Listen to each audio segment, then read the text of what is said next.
To pay you $30 million to play 30 games? Hell no. Right. No. 80 games is fine because I did it. Jerry West did it. Kareem did it. Magic did it. Bird did it. Bernard King, like all the great legends before us did it. You play basketball 2.5 hours a day, 3 hours a day, right? That's your job. That's what you get paid to do as an NBA player. What are you doing the other 21 hours?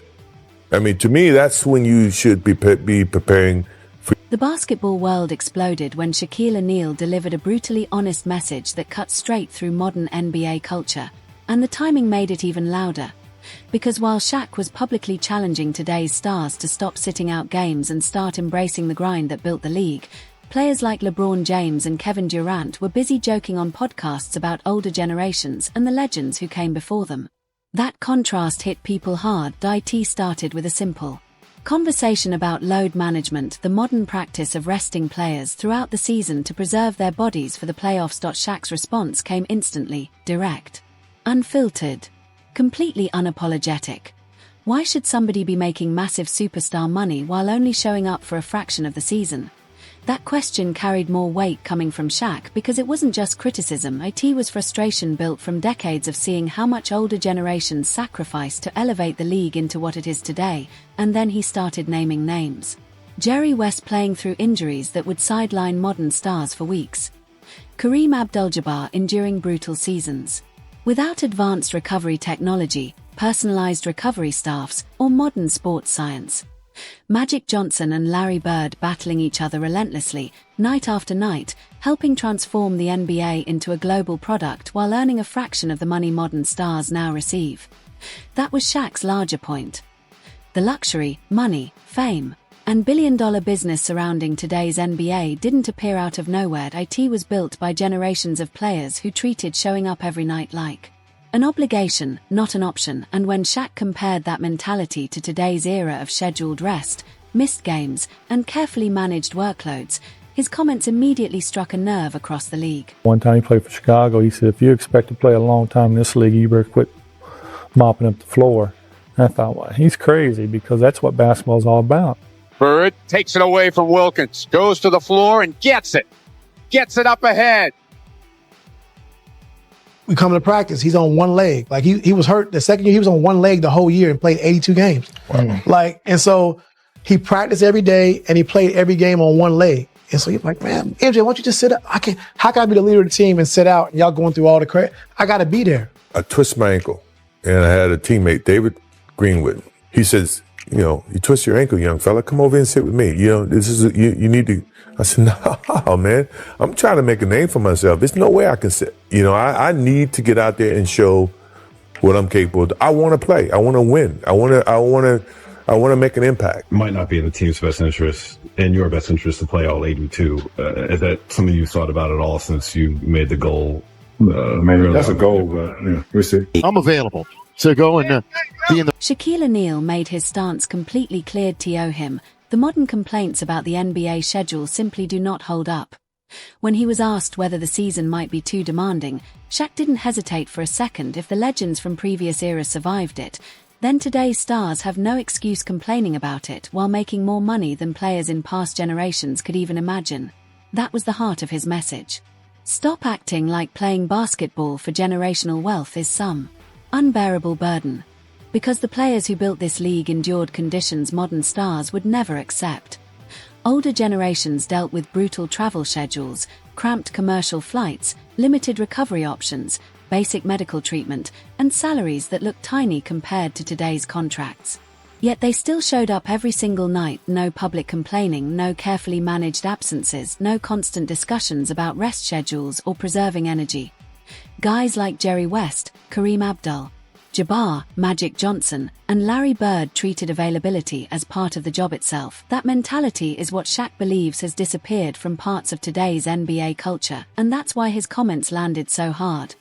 Because underneath all the jokes and podcast conversations, Shaq was really questioning whether modern stars still carry the same competitive pride older generations viewed as non-negotiable. You play basketball 2.5 hours a day, 3 hours a day, right? That's your job. That's what you get paid to do as an NBA player. What are you doing the other 21 hours? I mean, to me, that's when you should be preparing for your next day. Smart long-term strategy rather than a weakness. Then Austin Rivers added to the conversation, brushing the criticism aside and basically treating the older generation's mentality like an outdated badge of honor. That reaction only made the divide between eras feel even bigger. Because to a lot of fans, the modern mindset sounds completely disconnected from reality. Older generations viewed playing through pain as part of earning greatness. Now, critics argue that some stars treat minor soreness like justification for missing nationally televised games while still collecting contracts worth hundreds of millions of dollars. That's the part people struggle to accept. Fans spend huge amounts of money on tickets, travel, jerseys, and subscriptions just hoping to see their favorite stars play live. And sometimes those stars sit out anyway for maintenance or precautionary rest. So when players making $50 million a year talk about preserving themselves from regular season basketball, many fans hear it as entitlement instead of professionalism. That's why Shaq's comments resonated so strongly. Because beneath the debate about health and longevity, he exposed a much larger frustration surrounding modern NBA culture. This rest stuff just drives me crazy. You're playing basketball for a living, okay? I understand if you're working in a coal mine that you may need a rest day after it. You're playing. Even Nikola Jokic found himself pulled into the conversation. When asked about mandatory game requirements and players being pushed to appear more often, Jokic responded casually, almost dismissively, suggesting that forcing players to suit up when they do not want to is not the right approach. And to a lot of fans, that answer perfectly captured the exact mentality Shaquille O'Neal has been criticizing. The idea that playing games has slowly become optional instead of expected. That availability is now viewed as a personal choice rather than part of the responsibility that comes with superstar contracts and global fame. And that is why this debate keeps getting louder around the NBA. Because older generations hear comments like that and immediately compare them to the mentality they grew up around. Players like Michael Jordan, Larry Bird, Magic Johnson, and Kobe Bryant treated showing up as part of the job description, no matter how exhausted or beaten down they felt to TO them. Missing games was a last resort, not a strategy. So when modern stars casually talk about sitting out as a reasonable preference, critics see it as proof that the culture surrounding the league has fundamentally changed. And that is the uncomfortable point Shaq keeps hammering home. Games, he shrugged and said, I mean, definitely forcing players to play. We saw what happened with the Joel. But it's something that probably league wants to. I don't know. to really play hard. Does that hurt you physically? No, because when I play hard all the time. You know, there's no turn it on here, turn it off here. It's just 110% at all time. To have a long career, that's the goal. To be in the league for 20 years. I tell you, that's the goal. You know, it's all about winning championships and winning. And it's just basketball. Nikola Jokic's casual response perfectly captured the exact mentality Shaquille O'Neal has been criticizing. The idea that effort or even availability has become optional. When Jokic shrugged off the idea of mandatory games, many fans heard something deeper underneath it, the belief that players should only suit up when they personally feel like it. And in today's NBA economy, that hits differently. The average NBA salary has exploded into the millions. Superstar deals approach $60 million per season, and fans spend enormous amounts of money just for the chance to watch their favorite players live. So when healthy stars sit out games for rest or maintenance, people naturally feel frustrated. To many fans, it feels like buying front-row concert tickets only for the headliner to decide they are too tired to perform that night. And right as Shaq was publicly criticizing that culture, LeBron James hosted an episode of Mind the Game alongside Kevin Durant and Steve Nash, where the conversation drifted toward motivation, longevity, and the mental grind of staying committed after years of success. Durant talked openly about how difficult it can be to maintain motivation deep into a legendary career. Then comparisons to Michael Jordan surfaced, including Jordan stepping away from basketball during his baseball hiatus, and suddenly the contrast between generations became impossible to ignore. LeBron's relaxed comment, "It's just basketball," struck some fans as harmless perspective. But to others, it symbolized a completely different relationship with the game than older legends had. Because players like Jordan, Kobe Bryant, Larry Bird, and Magic Johnson never publicly framed basketball as just anything. For them, the game consumed everything. Their bodies, their minds, their relationships. Their piece, all of it, revolved around competition and winning. That's why Shaq's criticism resonated beyond simple old-school complaining. It touched a much deeper cultural divide between eras. One generation treated basketball almost like survival. Another generation often speaks about it with a level of detachment older legends can barely recognize. And that generational clash became even clearer when the conversation shifted towards systems like the triangle offense, the structure that helped define Jordan's championship years under Phil Jackson. When asked why the triangle offense barely exists in today's NBA, the answer reflected how dramatically the sport has changed. Modern basketball is faster, more spacing-oriented, more dependent on constant motion, pick-and-roll creation, and three-point volume. Nerd asks, why is the triangle offense less utilized in today's game? To try to run the triangle offense right now, it'd be very challenging, just because how the game is played and also how defense is covering. 10 to shoot. Jake going right to the rack. No defensive communication. You play basketball 2.5 hours a day, 3 hours a day, right? That's your job. That's what you get paid to do as an NBA player. What are you doing the other 21 hours? I mean, to me, that's when you should be preparing for your next day of work. Why is ring culture so much more prevalent in the NBA than in other sports? It's funny. I don't know. I don't know why it's discussed so much in our sport and why it's the A-all, B-all of everything. Like you mentioned a little bit about today's game, because we had Clever on here and he talked about load management. He said, I don't know what the hell that is. Where is it going? And that's number one. And number two, how do we get it back? Even for me, I love the NBA game, but then I turn on to a game, right? And then the stars are not playing because of load management. It's hurting. LeBron James didn't stop with casual comments about modern basketball.